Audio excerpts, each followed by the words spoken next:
Ni satu punca. Pak, kau dengar kan? Oh, saya dah kata dah, rumah saya ni memang duduk bawah landasan, orang kata kapal terbang naik turun.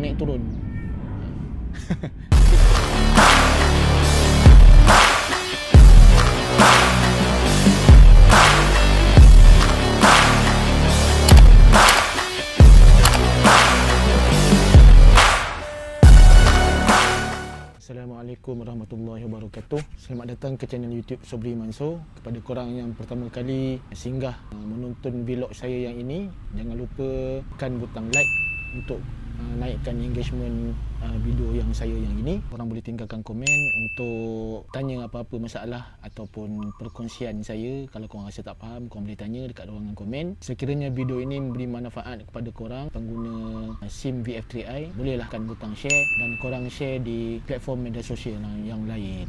Okey, video kali ini saya tak kongsi video saya on board atas motor pergi ride dengan kawan-kawan. Hanya nak berkongsi pengalaman saya selama 3 tahun saya menggunakan jentera daripada Taiwan ni, yang korang dekat luar sana duk sebut motor cap ayam lah kan. Saya akan berkongsi dengan korang suka duka pahit manis selama 3 tahun saya menggunakan motor ni. InsyaAllah dalam video ini, perkongsian saya yang ini, saya akan pecahkan kepada 5 topik. Iaitu topik pertama, bagaimana saya terjebak membeli motor SIM VF3i ni. Topik kedua, apa part yang saya dah tukar pada motor ni. Topik ketiga, saya akan tunjuk walk around lah dah 3 tahun ni, apa keadaan dia, condition dia macam mana. Topik keempat, perkara-perkara penting yang saya dah buat untuk elak isu-isu besar macam isu head crack. Dan topik kelima, nasihat lah.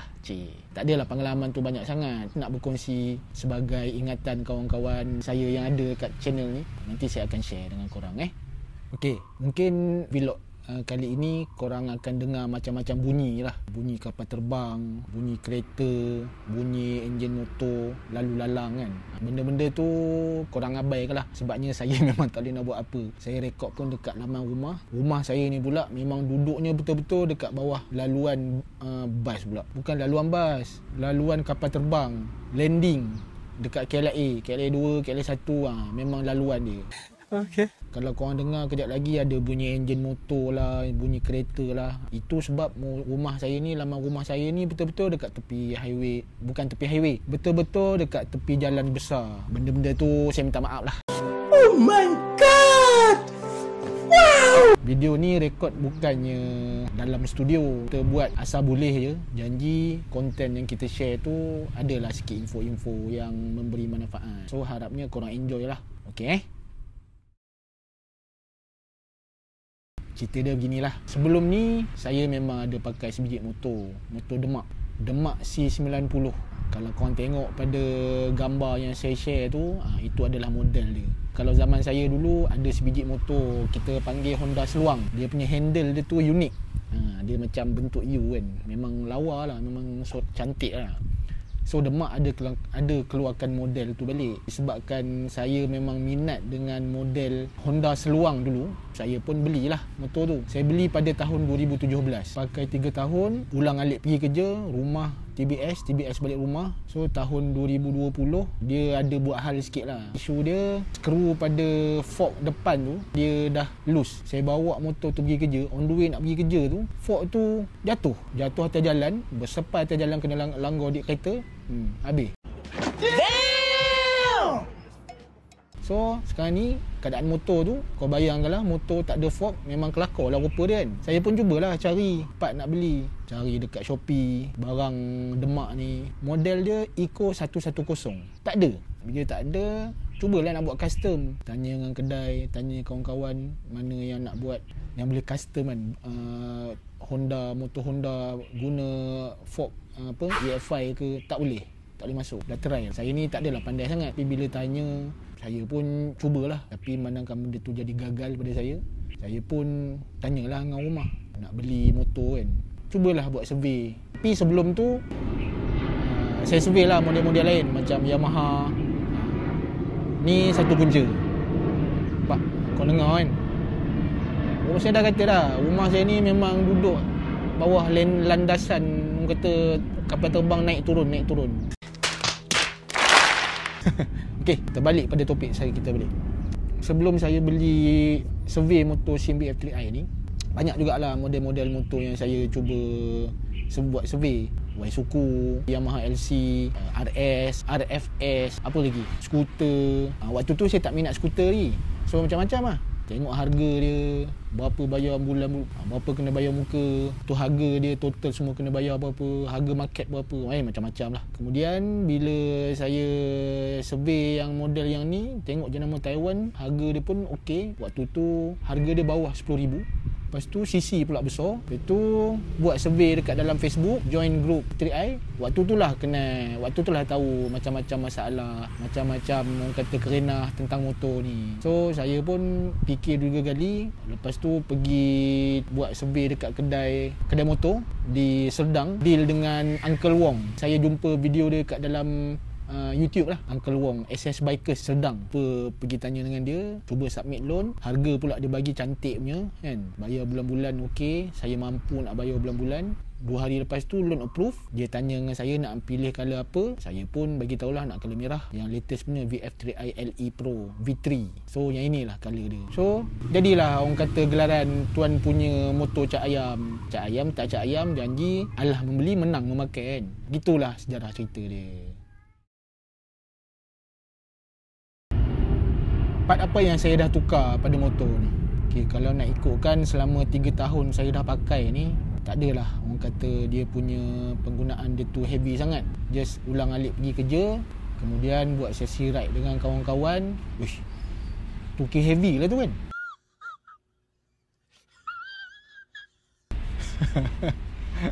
Okey lah, kita tukar kategori heavy lah. Waktu mula-mula motor ni keluar, saya tahan nafsu tu untuk menggunakan keadaan standard kilang. Setahun saya tahan nafsu, pakai je lah selama setahun kan. Sport rim original kilang, colour dia lawa, colour gold. Saya suka colour gold, tapi penat nak menjaga lah, sebab yelah bawa pakai hari-hari. Kalau kena minyak hitam belakang tu penat lah nak basuh.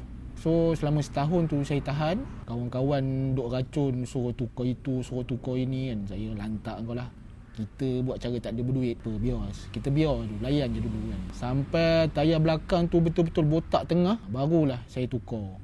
Kebetulan government yang sebelum ni bagi peluang boleh keluarkan duit EPF. Saya pun keluar lah, tukar orang kata spare part yang ada kan. Apa yang saya dah tukar dengan motor ni, lepas tahun tu saya tukar sport rim, pakai sport rim yang kecil sikit. Kemudian saya tukar pakai tayar kecil sikit, saiz kecil. Kemudian motor ni sebelum ni memang ada isu dengan jerking. Bila jerking ni, bila bawa dia macam pergi tak pergi, nak pergi tak pergi kan. Pergi tak pergi, pergi tak pergi, pergi tak pergi, pergi tak pergi.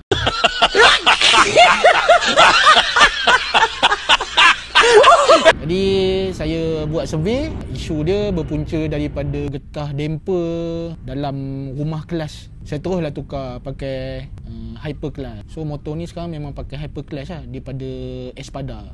Getah damper pun saya dah tukar. Sekarang ni motor ni tak adalah orang kata jerking sangat. Itu je lah yang saya buat. Nak usik enjin, nak usik blok, nak usik head, tak ada lagi lah.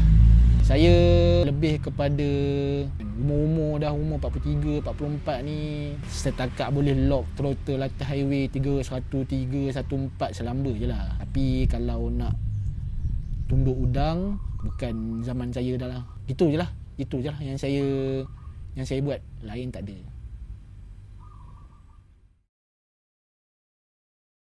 Keadaan motor saya setelah 3 tahun saya gunakan, kita buat orang kata apa, walk apa nama dia yang pusing, payah pula nak sebut.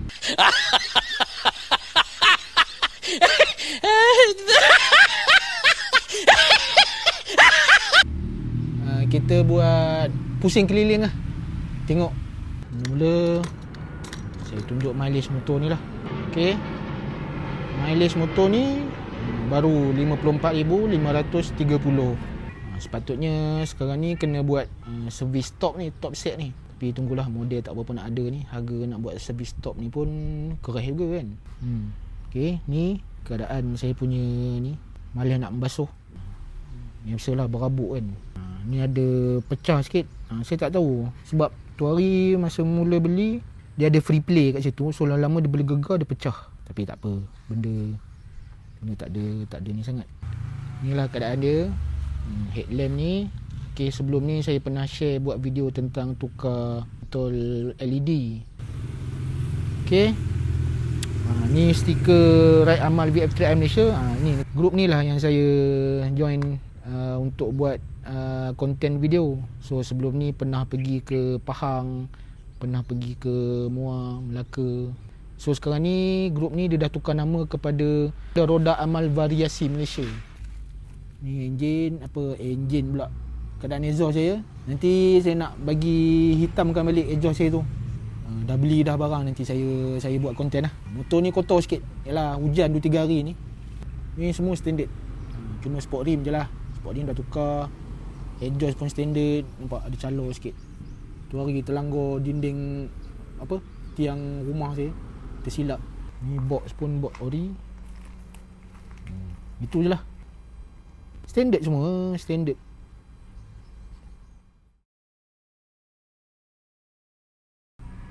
Benda paling penting yang saya dah buat pada motor ni supaya dia isu-isu besar yang pernah melanda pada model VF3i ni sebelum ni. Okey, benda pertama yang saya buat 2 minggu selepas motor ni keluar, waktu tu memang isu head crack ni memang tengah jadi isu panas lah dalam grup pengguna-pengguna VF3i.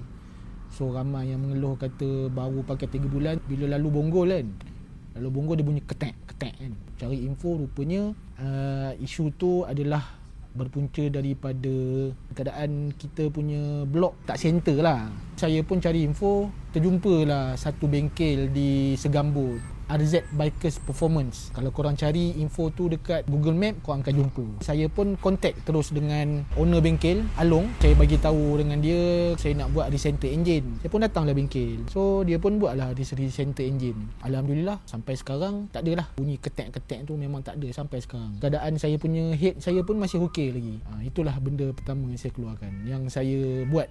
Nak elakkan daripada benda tu jadi makan model, buatlah benda-benda yang sepatutnya. Korang yang ada plan nak membeli motor SIM VF3i ni selepas ni, korang check lah benda ni. Mula-mula sekali korang kena check adalah buat recenter engine.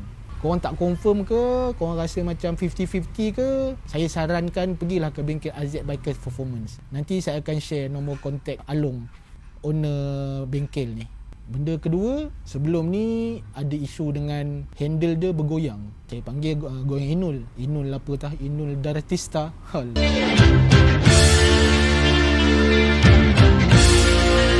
So saya minta Along buat ketatkan handle sekali lah. Sampailah sekarang masih lagi dalam keadaan handle yang keras. Stok highway, orang kata nak tunduk udang atas highway selamba je ni. Kemudian yang ketiga, isu dengan jerking. Jerking tu macam saya bagi tahu tadi, saya buat tukar clutch damper. Saya tukar getah dia.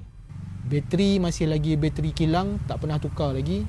Walaupun motor Cak Ayam, inilah rupa dia. Cak Ayam pun tak apalah, janji orang nampak atas highway, kita dapat cucuk angin. Konsep saya mudah je. Atas highway, saya follow cucuk angin je cukup. Bagi dia menyirap je hati kita kan. Kalau kita kena tinggal, kita faham lah. Kalau contoh macam katakan SIM VF3i 185 ni, V3, dapat follow motor SIM VF3i 185, tak kira lah V2 ke V1 ke, tapi bila dia buka angin tu, dia tinggal kita. Kita tahulah motor dia tu modi, bukannya standard. Nampak tak? Tua-tua pun otak geliga tau. Okey.